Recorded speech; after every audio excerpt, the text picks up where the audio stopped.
Good day, this is Dimitri Lascaris coming to you from Montreal, Canada for Reason to Resist on December 14th, 2025. On Friday, December 12th, the U.S. House of Representatives Committee on Oversight and Governance released nearly 100 photos that the committee had obtained from the estate of Jeffrey Epstein. In this report, we're going to share with you and discuss the most interesting of these photos.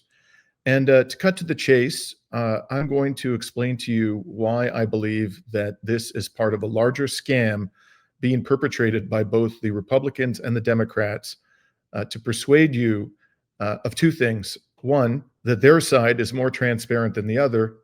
And two, that you've received more than enough disclosure about what actually happened in the decades-long Jeffrey Epstein scandal. And before I get into it, let me just remind our audience that if you find this video to be informative, please do like and share it. And if you're not already a subscriber to Reason to Resist, we're now rapidly approaching 114,000 subscribers. We've grown rapidly, but we want to be able to reach more people with our unapologetic resistance journalism. And so you can help us to do that by becoming a subscriber if you're not already one. Now, as a preface to my getting into what has happened over the last couple of days and why I think that it is part of a scam, I just want to remind people, you may not already know this, that the reason why I spend a lot of time on this program talking about what I consider to be frauds and manipulations being perpetrated by the elites is because it was basically the primary responsibility of my job as a securities class actions lawyer who represented plaintiffs for some 15 years in securities class actions litigation against large companies and their executives. It was my job to detect and to prove fraud. And over the course of doing that kind of work, I think it's fair to say that because it's something that I did every day, was my bread and butter, and my ability to make a living and to fulfill my obligations to my clients depended upon my being able to detect frauds that others weren't able to see and to prove to a court of law an independent arbiter based upon credible and persuasive evidence that a fraud had in fact occurred, and also to be able to identify the perpetrators of it. And so since transferring from a full-time securities class actions lawyer to doing full-time resistance journalism, I've applied the skills that I learned in the course of my career as a securities class actions lawyer to domestic politics and to international relations. And so that's why a big focus of my program has been what I regard as political frauds. And I think we're witnessing one here yet again, or at least the latest chapter in an ongoing fraud relating to the nefarious activities of this pedophile, Jeffrey Epstein. So the photos you're about to see from me are revealing in and of themselves. But to understand fully the significance of these photos, it's important to understand the background of their release. As I mentioned at the top, the photos were just released by the Democrats, not by both sides, but by the Democrats on the House Oversight Committee. Now, that committee is comprised of 47 members. It's a pretty large committee, 26 of whom are Republicans and 21 of whom are Democrats. The Republican members include Marjorie Taylor Greene from Georgia, although she's just one of many Republican members. And the Democratic members include Ro Khanna from California, who was a co-sponsor of the Epstein Files Transparency Act that Donald Trump was more or less forced to sign into law on November 19th of this year.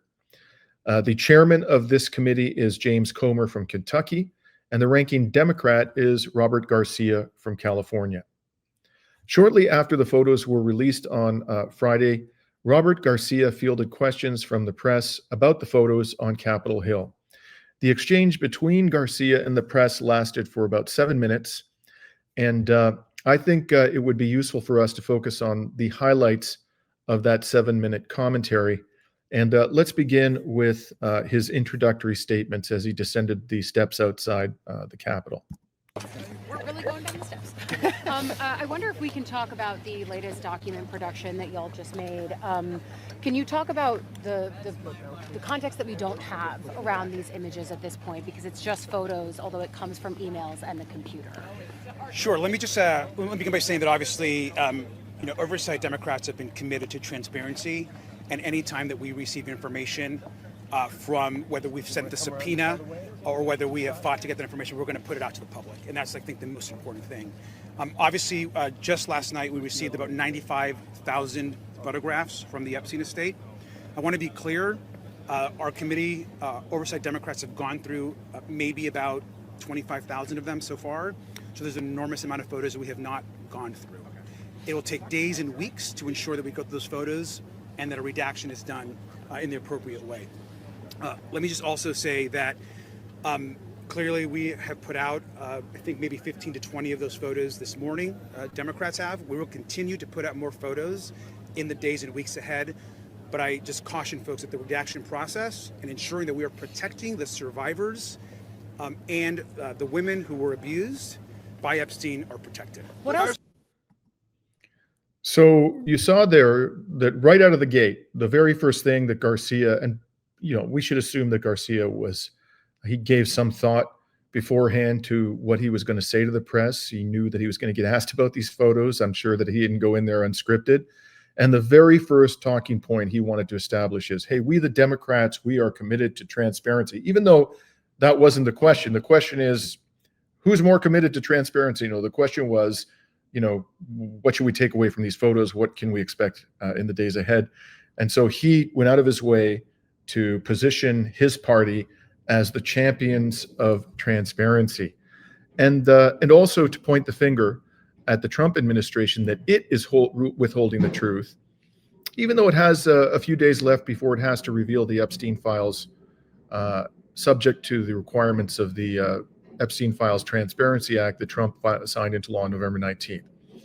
Now, at the same time as Garcia was stressing the extraordinary and impressive transparency of the Democrats, he admitted that the committee had reviewed about 25,000 of these 95,000 photographs already. Yet it released, according to him, fewer than 100 of them on Friday. That's less than 0.4% of the photos the committee had actually reviewed. Now, if the Democrats on the committee are so committed to transparency, then why did they release less than 0.4% of the photos they had reviewed after receiving them on Thursday night? And as you'll see, they redacted many of the faces they showed in the photos they released. So if they were concerned about protecting survivors and victims, they could have simply dealt with that by redaction, and that isn't a reason to release a tiny proportion of the photos they had actually had the opportunity to review. So let's listen to what Garcia said next. To get these document production, what else do you expect you'll see when more of these come out? I will say that there's obviously 95,000 photos. There are many, many photos of women and of some of Epstein's properties, which is a significant portion of these photos.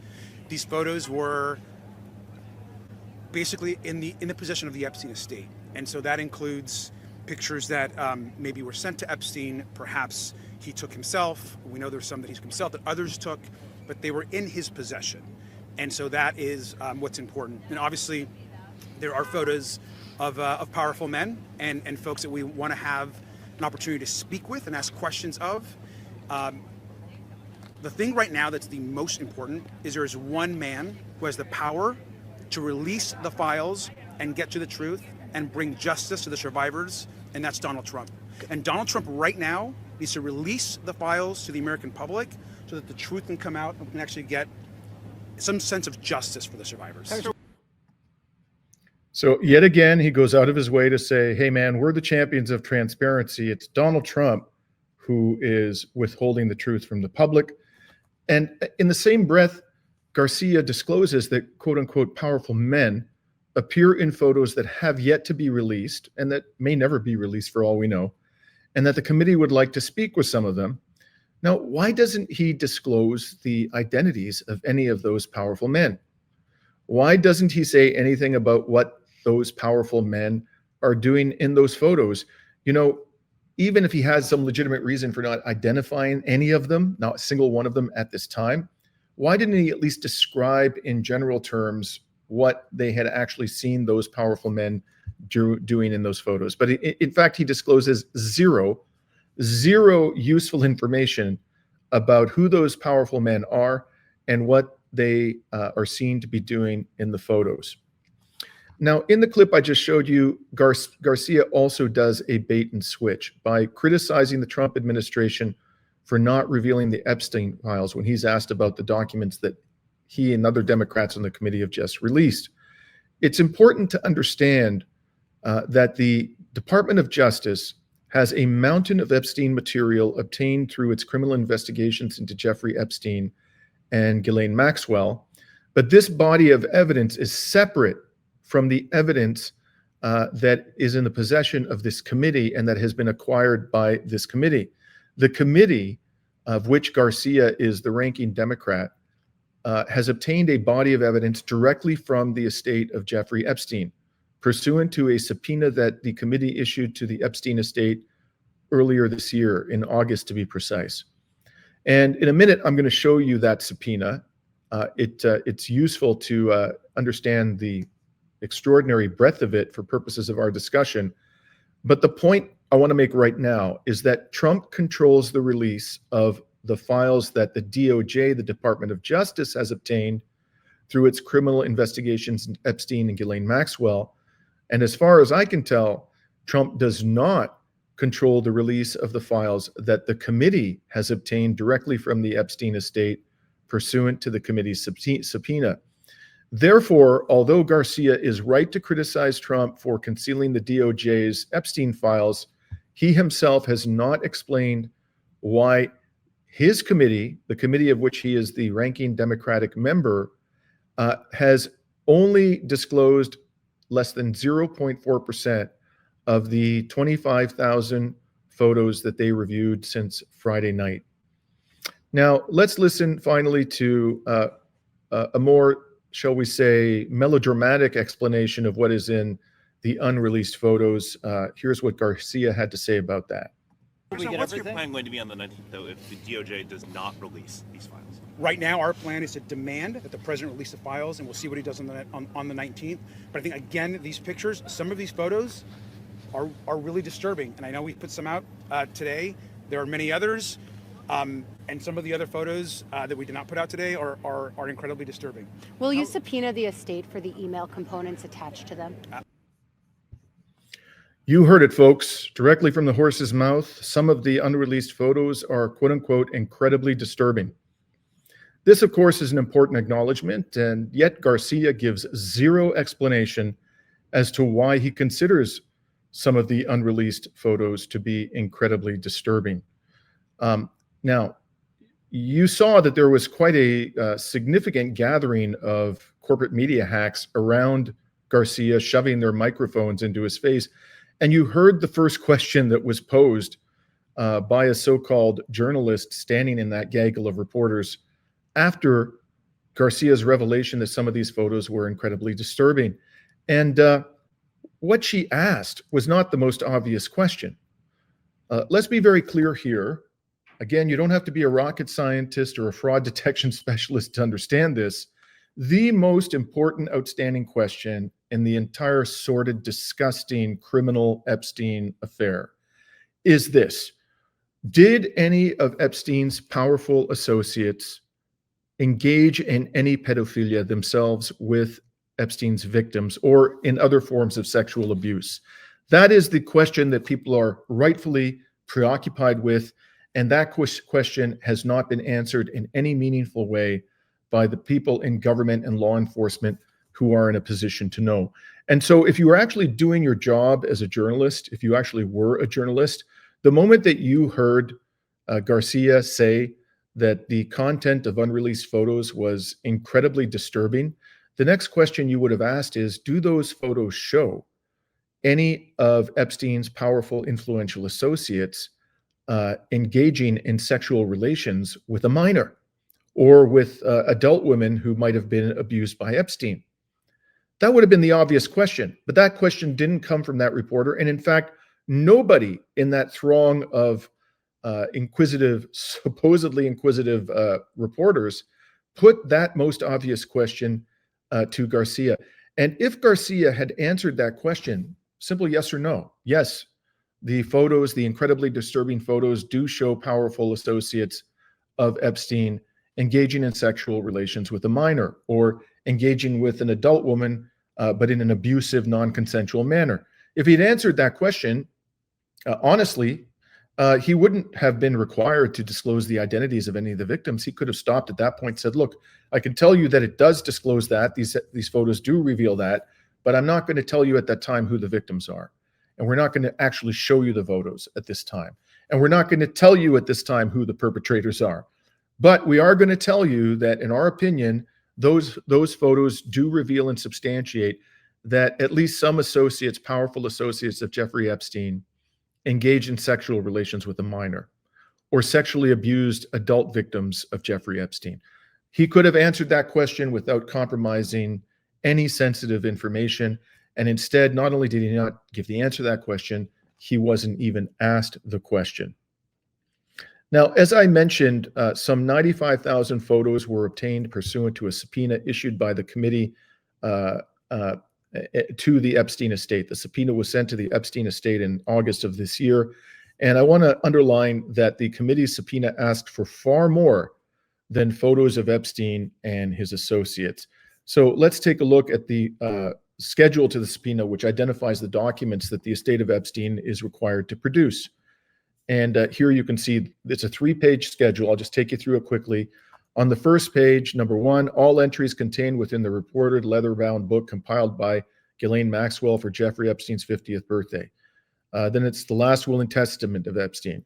All non-disclosure agreements executed by Epstein or his agent with any individual or entity from January 1990 to 2019.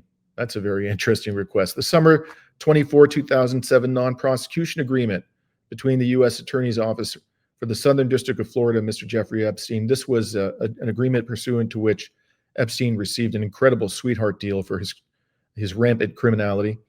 5, all documents and communications relating to referring to the September 24, 2007 non-prosecution agreement between the U.S. Attorney's Office for the Southern District of Florida and Epstein. Let's go down here. I'm just quickly going over this. 8, all entries from Jeffrey Epstein's address contact books. 9, all flight logs of arrival and or departure for all aircraft, blah, blah, blah. 10, documents sufficient to show all bank accounts with corresponding account numbers opened by or associated with Jeffrey Epstein from January 1, 1990 through August 10th, 2019. I believe that's the day upon which he was supposedly killed. And let's quickly go over to the second page of this schedule. 12, at the top, Epstein's calendars in whatever format currently in the custody of the estate. 13, all documents and communications, including but not limited to manuals or instruction booklets, blah, blah, blah, relating to properties owned, rented, operated, or used by Epstein from January 1st, 1990 to August 10th, 2019, 19 years at looks like 8 separate addresses. And look at the properties this guy owned or rented. Wow. He's got this thing in Upper East Side in New York City. He's got a Palm Beach property. He's got some ranch in New Mexico. He's got Avenue Foch. I've walked down that avenue when I was living in Paris. It's quite a pricey avenue. He's got apparently an apartment there in Paris, France. Going down the list, he's got, as we all know now, an estate, or many of us will know, he's got a couple things in the U.S. Virgin Islands.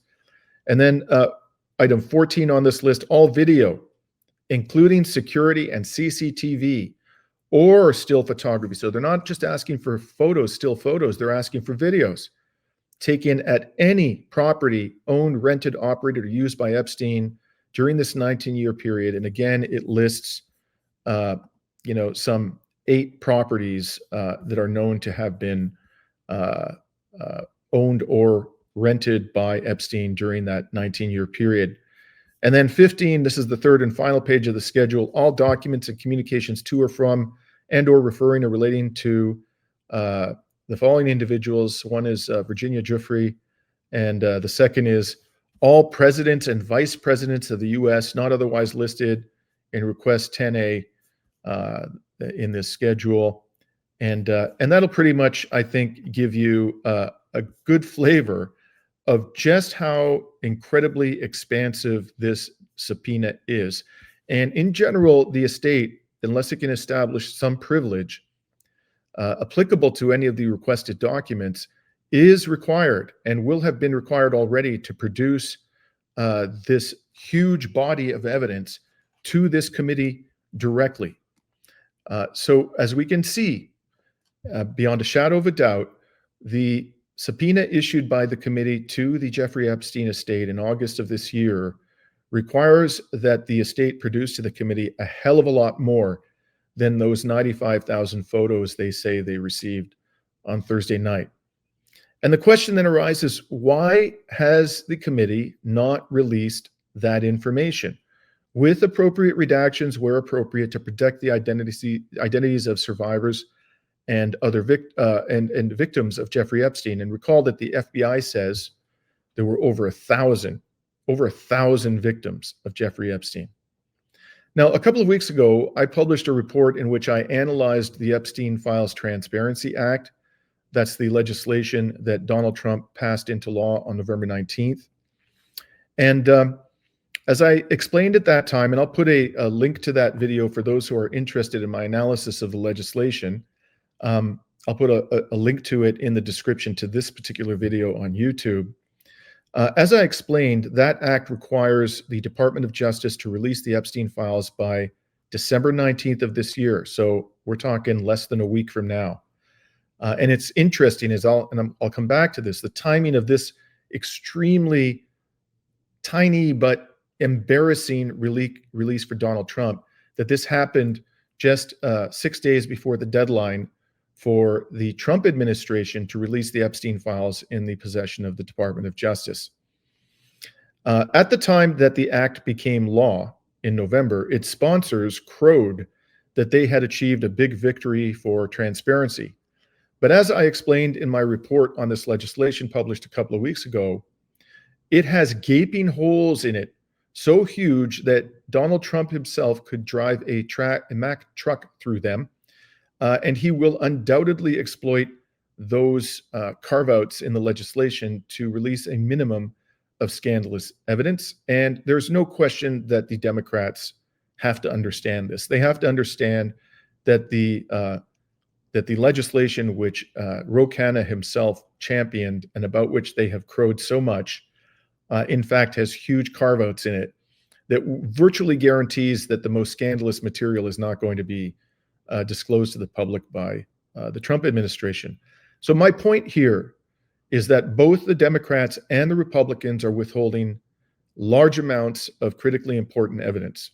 The Dems are bending over backwards to blame the concealment of the Epstein files on Trump and the Republicans, but there are plenty of reasons to blame the Democrats as well.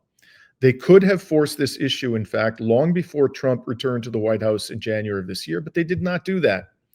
So no one should trust them now to come clean.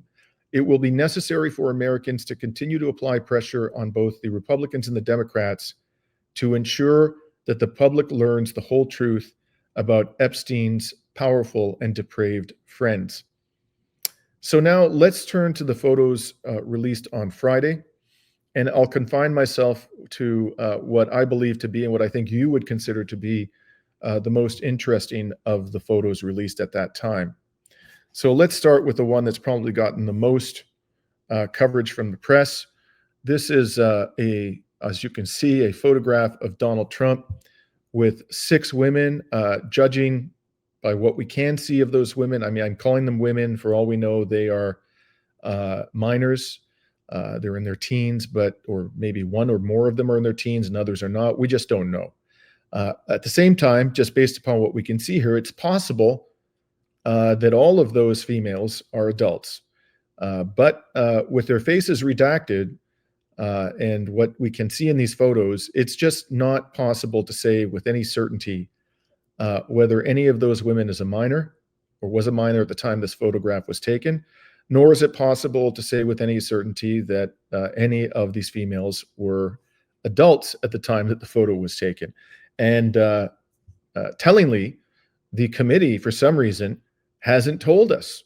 They could have said, in this photograph, some of the females you see there, one or more of them, we have determined them to have been minors at the time. Or they could say, one or more of them, we have determined them to have been victims of Jeffrey Epstein. Or they could say, no, in fact, every single one of these women was of adult age at the time that the photograph was taken. Why wouldn't they release that information? Why would they leave us in a state of uncertainty? They could tell us the answers to those important questions without revealing the identity of any one of these females in this photograph, but for reasons that have not been disclosed. And frankly, I can't imagine what legitimate reason they could have for not at least telling us that much. We remain in the dark about all of that. But the key thing here is that by publishing a photo of a younger Trump, and do note how young he looks in this photograph, with three females, scantily clad or provocatively attired females on each of his arms, and their faces blacked out, the Democrats on this committee understood perfectly well that there was inevitably going to be an upsurge of speculation as to why their faces had been blackened out, and whether that meant that one or more of them was a minor at the time and or was a victim of Jeffrey Epstein. So now let's take a look at another of the photos released on Friday, which featured Donald Trump. Here you can see Trump it looks to me like he's even younger than he was in the prior photo. I would guess, I lived in New York back in the 1990s, at which time Trump was, a big wheel in the shyster real estate sector in New York City. And his fame was, concentrated there in the Big Apple. And, he frequently appeared on television. He was, a regular on the local news networks. And just based on what I can recall of what Trump looked like back in the day, I would say that this photo dates back to the 90s, maybe the early 2000s, but my guess is it's back in the 90s. One thing is for sure, Trump had been partying with Jeffrey Epstein for a good long time before he distanced himself from the pedophile. Now, I want to point out here, and this is the main reason why I want to show you this photo, that you have here, a woman, an adult woman, whose face has not been blacked out. So it's very clear, just based on this photograph, that the committee didn't simply black out the face of any woman, any female who happened to appear in one of these photos. And you'll see, I'm going to show you other photos where the faces of females have been blacked out, and photos where the faces of females have not been blacked out. And so clearly they were using some criterion to determine whether or not they were going to black out the faces of females in these photos. We're told that the main criterion that they employed was to protect the identities of the victims and of minors. But again, they're kind of leaving us in the dark about exactly why any particular redaction was made. And they've not come out and said explicitly that the faces of females in photos with Donald Trump have been redacted precisely because they were determined to have been victims of Jeffrey Epstein, or because they were determined to have been minors at the time. There's really no excuse for the committee not being crystal clear about this. Why were the faces of females in these photos redacted, and why were others not redacted? And I think, to be perfectly blunt about it, that this uncertainty that they're leaving in our minds about exactly why they redacted some faces, not others, is intentional. They want to leave us in a state of uncertainty for reasons that I'm going to come back to. So let's look at yet a third photo with Trump. Here you can see Trump. He appears to be on a private jet. Again, this time we have a female sitting beside him whose face has been redacted. just looking at that photograph, it's possible that the female is an adult. It's possible that the female is a minor. You just can't tell from this image, especially with the face of this individual redacted.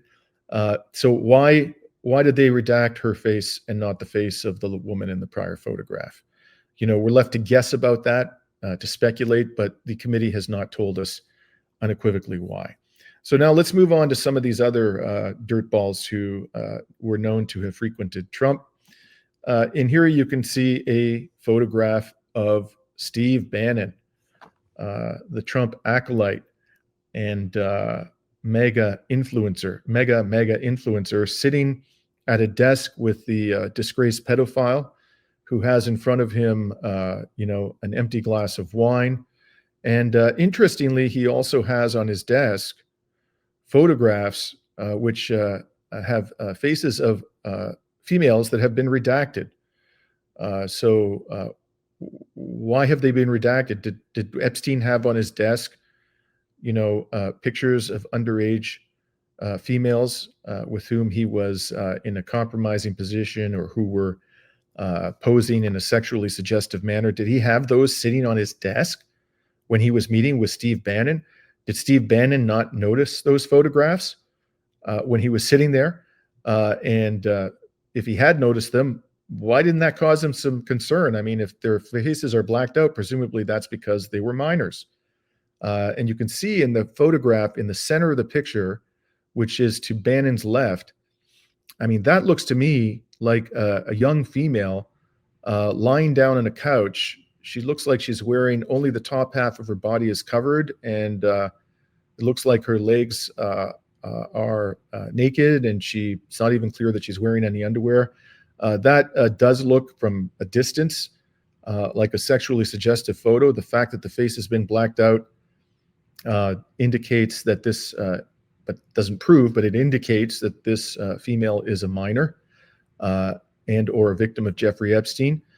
So again, this photo is sitting there just a couple of feet away from Steve Bannon. Did he not notice this photo? Did it not cause him to be concerned, to be extremely concerned about what was going on in the Epstein household? So now let's move on to another picture of Steve Bannon. And here you can see Steve Bannon chummied up with Woody Allen. We don't know what year that is. We don't know where that is. I would guess that's, some part of some palatial residence of Jeffrey Epstein, but that's just a guess, and I could be wrong about that. Now, as you may recall, Woody Allen, who appears, by the way, in 4 of the newly released photos, has been mired in sexual controversy for a long time. In August 1992, actress Mia Farrow alleged that Allen, with whom she began a romantic relationship in 1980, had sexually molested their adoptive daughter, Dylan Farrow, then age 7, in Mia Farrow's home in Bridgewater, Connecticut. Allen repeatedly denied the allegation, which was investigated and dismissed by both the judge in the custody case and New York Social Services. In Connecticut, it was investigated without charges being filed. Allen and Mia Farrow had 3 children together, 2 adopted, Dylan and Moses, and 1 biological, Satchel, now known as Ronan Farrow. A few months before Farrow made this allegation, she discovered that Allen and Soon Yi Previn, whom Farrow had adopted with her former husband, Andre Previn, had begun a sexual relationship in December 1991. At that time, Soon Yi Previn was about 21 years old, and Allen was about 56. Now, to be clear, Allen has never been convicted of pedophilia, but at least this much is clear. I mean, the man at the age of 56 became involved sexually with a 20 or 21-year-old who was the adoptive child of his partner, Mia Farrow. I think we can safely say that at a bare minimum, Woody Allen is a creep. Now, returning to Steve Bannon, there's one photo in this batch that is quite distressing for those of us who have admired Noam Chomsky for many years, and it's this photograph. Now, as many of you may know, it has already been established that Noam Chomsky had a friendship, and it appears to have been a significant friendship, a warm friendship with Jeffrey Epstein in the years following Epstein's conviction in Florida for having sex with a minor. It was well known, widely known by the time Noam Chomsky became and remained Jeffrey Epstein's friend, that Epstein was a rapacious pedophile, that he was unrepentant. Really, there's no genuine indication of remorse on his part for the crimes that he committed and the extraordinary suffering that he caused to so many girls and young women. And for some reason, which befuddles me and many others, Noam Chomsky nonetheless decided to become Jeffrey Epstein's friend and to remain his friend for years. Now, I've said over and over again, and I'll repeat it here, that I don't think people should be stigmatized for their crimes if they, show the fortitude and decency to learn from their mistakes and to become reintegrated into society as productive and ethical members of the community. I believe in wiping the slate clean. People make mistakes, and we as a society should encourage reform and reintegration of convicted criminals into our communities. The thing is, with Jeffrey Epstein, there's absolutely, as I just said, there's absolutely no indication that Epstein had any interest in, helping to make amends to his victims, to society. In fact, he never was punished properly for it. He never paid a fair price for the horrors that he inflicted on over 1,000 victims, and never expressed anything that appeared to be sincere remorse for what he had done. He continued to hang out with the rich and powerful, continued to live in an extraordinary privileged manner after the sweetheart deal that the criminal law enforcement authorities gave to Epstein. So there's no reason to believe that at the time that Noam Chomsky became his friend and was his friend, that Epstein was reformed and had committed himself to becoming a productive member of the community and a law-abiding and ethical member of the community. So that was enough difficulty for us, those of us who have respected Noam Chomsky as I have for many years. But to see him in this photograph with Steve Bannon, okay, Bannon didn't do the things, as far as we know. It's not been demonstrated that Bannon did the things that Jeffrey Epstein did, but Bannon's politics are, in every sense of the word, offensive to those of Noam Chomsky, those that he championed during the course of his life. Does that mean that he should never have a discussion with Steve Bannon? That he shouldn't have any interaction with Steve Bannon? No, I wouldn't go that far. But just looking at this photo, man, it looks like they're well beyond the point of having, robust intellectual exchanges, and that there's a certain camaraderie between them. And I must say, I have a lot of difficulty understanding that. Now, let's take another look at a photo involving Woody Allen. Here you can see a photograph of Allen on the right, Epstein on the left, having a jovial conversation over coffee. And between them is another female whose face has been blacked out. Again, just from this distance, that could be somebody who is a minor, that could be somebody who is a young adult. It's hard to tell whether, impossible really to say, just based on what we can see in this image, whether or not this female is an adult. And we're left to speculate that because her face has been redacted, she was a minor and or a victim of Epstein, but we just don't know. And for some reason, the committee is not telling us whether or not she's a minor or a victim of Epstein. And if they don't know, if the reason why they've redacted her face is because they don't know whether she's a minor or a victim of Epstein, then why don't they just tell us that? We redacted her face because we're not sure, and we need more time to figure it out. But again, they haven't disclosed anything, not even whether or not they're in a state of uncertainty about her identity. And so we're all just left to speculate about the reasons for the redaction. And they know perfectly well that a lot of people, probably a large majority of people, are going to draw the most adverse inference about who this young lady is. In other words, that she is indeed a minor and a victim of Epstein. So let us then move on to another photo, yet another photo of Woody Allen and the depraved predator, sexual predator, Epstein. And you can see here, Allen's sitting at what looks like at some kind of, multimedia terminal. He's in a director's chair, it looks like. He's got headphones around his neck, a lot of electronic equipment. It looks like he's either in a studio or he's on set. And for some reason, the disgraced pedophile is there with him. What he was doing on set or in, a production studio of Woody Allen is an interesting question. Was he there, looking for new victims to exploit? This is an important question, and I imagine Mr. Allen could provide us an answer to that question. But as far as I know, he has no interest in helping us to understand the scope and nature of his relationship with Jeffrey Epstein. And then another photo produced out of that little tiny batch by the committee on Friday features none other than the disgraced war criminal Ehud Barak.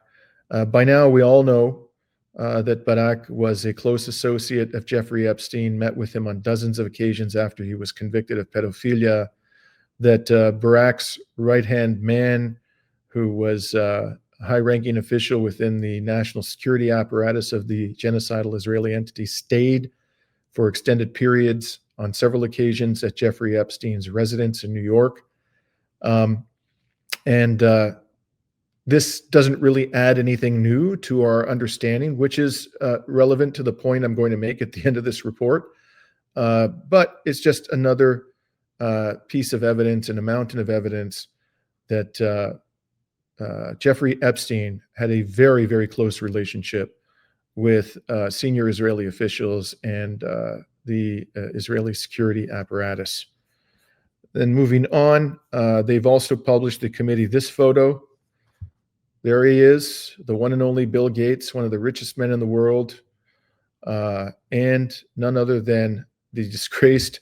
I've used the word disgraced a lot in this this report, with good reason, I would say.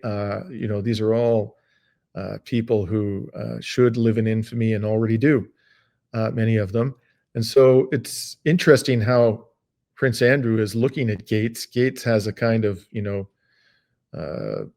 he seems to have an expression on his face as if to say, I'm trying to look innocent here. And, Andrew, you're not doing a good job of projecting innocence, because if anything, Andrew has the look of a man who's guilty or is about to engage in reprehensible conduct. Whether that's the case or not, who knows?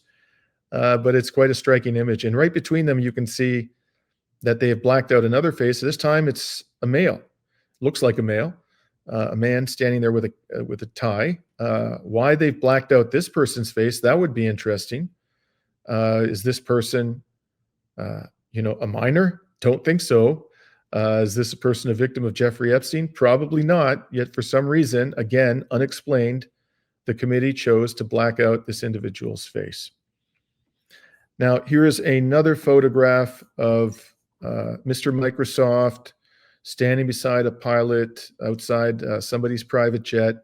I don't know if that's the Lolita Express. Maybe somebody in our audience can say, but looks like he's a happy man, Mr. Gates, and he's about to get on to this private jet, or maybe he's just getting off it with some all-important billionaire documentation.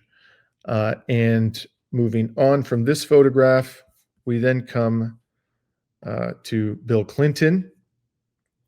And I think that this is an interesting photograph for a couple of reasons. First of all, it tells us absolutely nothing that we didn't already know. I'm not sure who the young woman on Bill Clinton's right is. She might be the partner of the man who's on the left side of our left of the photo. but she definitely looks like an adult. And maybe others, again, who are watching this video can identify who that woman is. Obviously, the woman on Bill Clinton's left is Ghislaine Maxwell, and there's Epstein. This was taken, obviously, fairly early on. Bill Clinton looks quite young in that photograph. I wonder whether he was even president at the time. He may well have been. It may have been after his presidency, shortly after his presidency, but he certainly looks a lot younger than he does today. Again, they have not redacted the faces of any of the individuals in this photo, so presumably they didn't think there was any sensitive information there. And it's interesting that the one and only photograph included in this batch of Bill Clinton doesn't contain anything we didn't already know, and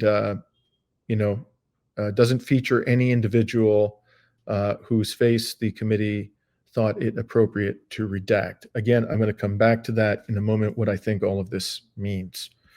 Now, let's move on here and have a look at the few remaining photos that I thought worthwhile to point out to you. Here's a photograph of Larry Summers, the former president of Harvard. Who's the individual across from him? I believe that's his spouse, but I'm not entirely sure. And the person sitting to Summers' right could be Woody Allen. I wouldn't rule out possibility that that's Dershowitz, but I think it's most likely Alan Dershowitz, but I think it's most likely to be Woody Allen. In any case, again, this is a prominent figure from Democratic Party politics. Larry Summers served as Treasury Secretary in a Democratic administration, very closely tied to the Democratic Party leadership. And this doesn't tell us anything we didn't already know. In fact, we knew worse than this. We knew that from a prior release of documents, I believe it was a leaked document, actually, an email released a few weeks ago, which destroyed effectively whatever little credibility Larry Summers had left. Larry Summers was asking the convicted pedophile for dating advice involving a woman at Harvard for whom Summers describes himself as a mentor. So that's much worse than this. So this doesn't add anything. What it does by including this photograph is it doesn't heighten the embarrassment for the Democrats or for Summers, because we already knew worse than this about Summers. But it does convey the impression that the Democrats who sit on this committee and who decided to release this stuff were being nonpartisan because they threw in a couple of prominent Democrats, namely Summers and Bill Clinton. But what they threw in is not in any way, shape, or form enlightening us beyond what we already knew. So then let's move on. A couple of more photographs I wanted to show you. There is a photograph of the gazillionaire Richard Branson with Jeffrey Epstein in some exotic location. They're all having a good laugh there. Now, the individual who is seated to Branson's right, wearing the blue jean short sleeves shirt, my understanding, based on media reports, is that this person is Richard Kamen, a biotech guru who is based in New Hampshire. And upon the release of this photograph, Kamen issued the following statement: "I have been a guest of Richard Branson on his Necker Island a number of times for conferences and fundraisers. I believe this photo must have been taken during one of these events many years ago. I have no knowledge of any of the horrific actions of Jeffrey Epstein other than what I have learned from news reports." So it sounds like he's saying, hey, man, I don't know where this was taken or when this was taken. Well, whether you do or you don't, fact of the matter is, if you met a man like Jeffrey Epstein, whether it was 10 or 15 years ago, given the stature that he had at that time and his notoriety, I think you're likely to have remembered that, Mr. Kamen, but whatever. Let's move on. Finally, shall we call it the pièce de résistance, Trump novelty condoms at $4.50 a piece. And as you can see, there's the Donald depicted on the packaging with the words, "I'm huge." Now, that's not something I've seen before. I don't think we've been shown the Trump novelty condoms. Undoubtedly, the Democrats understood that this was going to be embarrassing to Trump, and it is new, although it's far from, very, very far indeed from the worst that we know about Donald Trump. In any case, those are all the photos that I considered worthy of mention in this report. So with that, I'd like to sum up what I think is going on here. And in my view, the timing is always quite instructive. So we are, as I said, just less than a week away from the release of the deadline for releasing by the DOJ of the Epstein files. We know that the legislation, which was co-drafted by Republicans and Democrats, that there are gaping holes in it that will virtually guarantee that the most incriminating evidence is going to be withheld by the Trump DOJ. The Democrats know this. I think that they timed this little tiny release, less than a week from the deadline for Trump's DOJ to comply with the Trump Epstein Files Transparency Act in order to maximize embarrassment for Trump. They did release some new information about Trump, like that photograph with the 6 young females whose faces have been redacted, the Trump novelty condoms, and there's another photograph of Trump with the face redacted of a woman or a younger female, again, raising a suspicion about whether that was a minor, but there's no confirmation of that.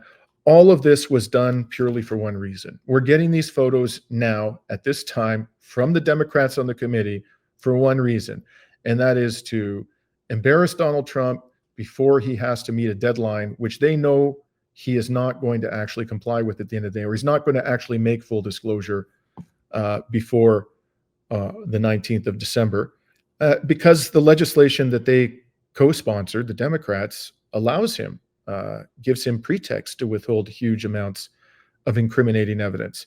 So all of this is just, it's just a game to them. It's all about positioning themselves as the transparency champions while, depicting their opponents as the enemies of transparency, when in fact, the Democrats and the Republicans are in cahoots together, trying to, right to the 11th hour, to withhold the most damaging information about the powerful men who moved in Jeffrey Epstein's circle of influence.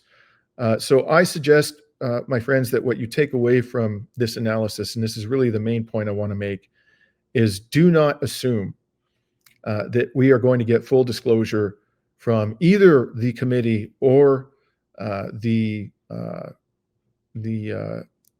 Trump DOJ by December 19th, pursuant to this legislation or their supposed commitment to transparency. It's going to take a lot more work. Progress has been made in uncovering the truth about this circle of predators and thieves and liars.